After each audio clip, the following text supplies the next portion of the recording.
Bendiciones. Los saluda de nuevo el siervo del Señor Jesucristo, el pastor Carlos Parga. Con la ayuda del precioso Espíritu Santo, voy a compartir con ustedes una porción de las Escrituras que se encuentran en el libro del profeta Jeremías, en el capítulo 31, versículos 35 y 36, que dice así: Así ha dicho Jehová, que da el sol para luz del día, las leyes de la luna y de las estrellas para luz de la noche, que parte el mar y braman sus ondas. Jehová de los ejércitos es su nombre. Si faltaren estas leyes delante de mí, dice Jehová, también la descendencia de Israel faltará para no ser nación delante de mí eternamente. Gracias, Señor, porque sigues siendo bueno y tu misericordia es para siempre. La señal en la pared es el tema que quiero compartir ahora con ustedes. Israel es la señal en la pared y la herramienta de juicio de Dios. En esta relación debemos ver que tanto en el oeste como en el este la ciencia atómica está en su mayor parte en manos de judíos. Fue el judío Einstein quien indujo a los Estados Unidos a desarrollar la bomba atómica. Tiller, otro judío, es el, entre comillas, padre de la bomba de hidrógeno. Y fueron los judíos Rosenberg los que descubrieron los secretos atómicos a Rusia. En los libros científicos se nombra al universo con el nombre de un judío. Hablamos, por ejemplo, del universo einsteiniano, como si fuéramos en el universo huéspedes de judíos. Pero el renacido no es más que un huésped. Él tiene la ciudadanía de Israel, forma parte integral de Israel y es miembro de la familia de Dios, claro. Efectivamente, el Dios eterno ha dicho en la Sagrada Escritura que Él dejaría derrumbar el universo, el cosmos, antes de abandonar a Israel. Es en relación al texto, que leímos en Jeremías 31, versículo 35 y 36. Algo parecido leemos también en Jeremías en el capítulo 33, versículo 25 y 26, que dice así: Así ha dicho Jehová, si no permanece mi pacto con el día y la noche, si yo no he puesto las leyes del cielo y de la tierra, también desecharé la descendencia de Jacob y de David mi siervo, para no tomar de su descendencia quien sea Señor sobre la posteridad de Abraham, de Isaac y de Jacob, porque haré volver sus cautivos y tendré de ellos misericordia. Esto es lo que el Señor está haciendo hoy. Sí, hoy se está cumpliendo la palabra de Isaías 61, versículos 6 y 7 a Israel. Comeréis las riquezas de las naciones, y con su gloria seréis sublimes. En lugar de vuestra doble confusión y de vuestra deshonra, os alabarán en sus heredades. Pero además la iglesia de Jesús, compuesta por judíos y gentiles, es una parte integral de Israel. Los creyentes nacidos de nuevo entre los gentiles son como olivos silvestres, que han sido injertados al buen olivo, porque nuestro Salvador Jesucristo es judío, y Él y los judíos están inseparablemente ligados entre sí. Cuando Él nació, los magos del oriente preguntaron: ¿dónde está el rey de los judíos que ha nacido? Cuando Él murió en la cruz del Gólgota por nosotros, pusieron este título sobre Él: Este es Jesús, el Rey de los judíos. Mateo 27:37. Por eso la autenticidad de tu amor a Jesucristo tiene que ser medida o valorada según tu amor a Israel. Nadie que en el corazón sea antisemita puede decir que ama a Jesús. El que no ama a Israel no puede tampoco amar a Jesús. El periodo de la iglesia de Jesús se encuentra limitado entre el rechazo de Israel y su reaceptación. Con la reaparición de Israel a partir de 1948, el tiempo de la iglesia está acabando. Esto quiere decir que su repentino arrebatamiento está a las puertas. ¿Qué dice Jesús mismo en cuanto al momento del arrebatamiento? La pregunta sobre cuándo acontecerá el arrebatamiento es tratada por el Señor Jesús mismo en Lucas 21:28. Cuando estas cosas comiencen a suceder, erguíos y levantad vuestra cabeza, porque vuestra redención está cerca. Con esto quiere decir que cuando todo esto acontezca con Israel y con los pueblos, entonces estará cerca la redención, o sea, el arrebatamiento. Sin embargo, el Señor no nos mencionó ninguna fecha, aunque en general debemos prestar atención al hecho de que nos dice dos cosas sobre Él: cuándo de su venida. como dice Mateo 24:44. Por tanto, también vosotros estad preparados, porque el Hijo del Hombre vendrá a la hora que no pensáis. Estas palabras se refuerzan aún más, como el Señor exaltado sigue siendo además: he aquí, yo vengo como ladrón.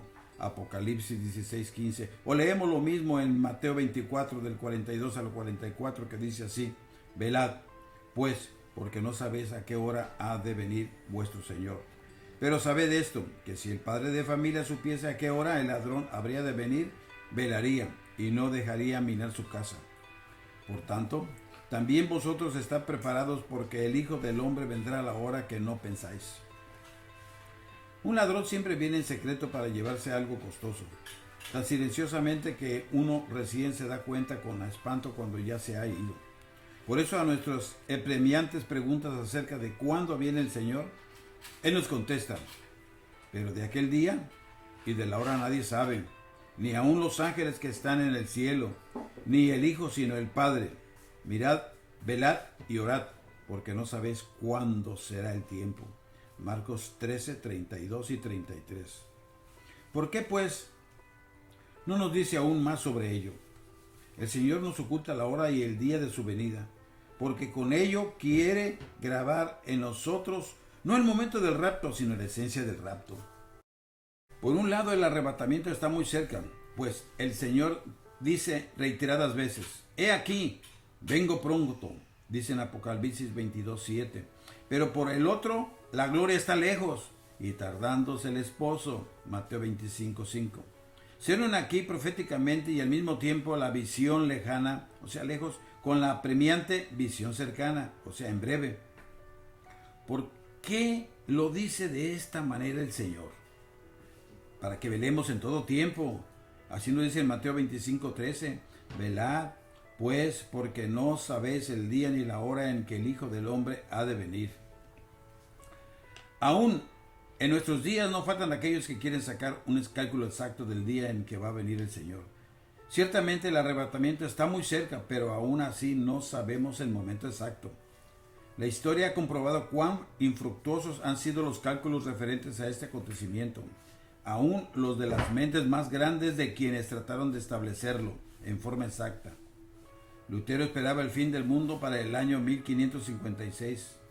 El famoso expositor bíblico Juan Consigius para 1667. El poeta alemán del himno Despertad nos llama la voz para 1670. Amos Comenius para 1672. El físico Isaac Newton para 1715. Juan Albrecht Bengel para 1836. Pero todos se equivocaron, o el recién fallecido Guillermo Pasdac, que señaló el día del arrebatamiento según el año de jubileo para el 3 de octubre de 1987. ¿Por qué no sabemos el momento? Cuando preguntamos al Señor: ¿cuándo vienes?, le oímos responder: no os toca a vosotros saber los tiempos o las sazones que el Padre puso en su sola potestad. Hechos 1:7. Y si sigo preguntándole: ¿por qué no debo saber la hora?, me dan una respuesta detallada: el Señor quiere que le estemos esperando en todo tiempo. Él dice en Lucas 12:36: y vosotros sed semejantes a hombres que aguardan a que su Señor regrese de las bodas, para que cuando llegue y llame, le abran enseguida.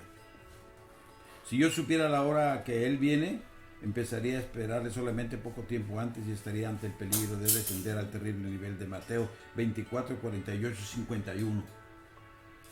Pero si aquel siervo malo dijera en su corazón: mi Señor tarda en venir, y comenzare a golpear a sus consiervos, y aún a comer y a beber con los borrachos, vendrá el Señor de aquel siervo en día en que éste no espera, y a la hora que no sabe, y lo castigará duramente, y pondrá su parte con los hipócritas. Ahí será el lloro y el crujir de dientes. ¡Qué advertencia seria y aterradora! ¿Eres tú el hombre o la mujer que en su conducta se comporta como si el Señor no viniera en mucho tiempo? ¿Castigas tú con tu lengua mala a tus siervos o siervas, a tus hermanas y hermanos? ¿Bebes con los borrachos? Entonces estás unido en yugo desigual con los inconversos, pero el Señor viene pronto. Tampoco nos dice el momento exacto, porque te ama a ti y a mí, y Él quiere que tú des prueba de tu primer amor. a Él. Por eso mismo el Señor no nos dice el momento exacto de su venida, porque te ama y quiere que manifiestes tu primer amor hacia Él. Esperarle con anhelo significa una fe sin reservas en su venida, sin verle y sin saber su momento exacto. Es justamente la incertidumbre en cuanto al cuándo de su venida lo que me proporciona una poderosa certidumbre de fe en cuanto al cómo Pablo escribe.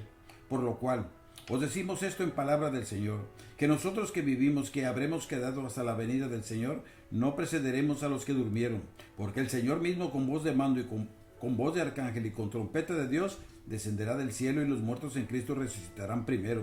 Luego nosotros los que vivimos, los que hayamos quedado, seremos arrebatados juntamente con ellos en las nubes para recibir al Señor en el aire, y así estaremos siempre con el Señor. Primera de Tesalonicenses 4, 15 al 17. El Señor viene muy pronto. Si supiéramos el día y la hora exactos, le serviríamos más por obligación que por amor.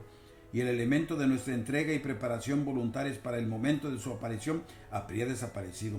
Por eso Él nos dice, en Marcos 13, de 32 al 37, nos dice así: pero de aquel día y de la hora nadie sabe, ni aun los ángeles que están en el cielo, ni el Hijo, sino el Padre. Mirad, velad y orad, porque no sabéis cuándo será el tiempo. Es como el hombre que, yéndose lejos, dejó su casa y dio autoridad a sus siervos, y a cada uno su obra, y al portero mandó que velase. Velad, pues, porque no sabéis cuándo vendrá el Señor de la casa, si al anochecer, o a la medianoche, o al canto del gallo, o a la mañana, para que cuando venga de repente no os halle durmiendo. Y lo que a vosotros digo, a todos lo digo: velad. Oh, estoy bien seguro que Él viene pronto. Así como hay gente que tiene el presentimiento de la muerte, que sienten que su casa corporal se derrumbará pronto, aunque no sepan exactamente la hora, así tienen hoy los verdaderos hijos de Dios un fuerte presentimiento. Lo tenemos y sabemos. No puede demorar mucho más, pero en oposición a ello se levanta un enorme poder. Son los poderes destructivos de las tinieblas que a toda costa quieren desbaratarnos el arrebatamiento. Eso me hace pensar en las palabras de Pedro 5:8 en la primera carta: sed sobrios y velad, porque vuestro adversario, el diablo, como león rugiente, anda alrededor buscando a quien devorar. Gracias, Señor. Síguenos preparándonos para este grandioso evento. Que Dios me lo siga bendiciendo, y así se despide de usted el pastor Carlos Parga. Gracias.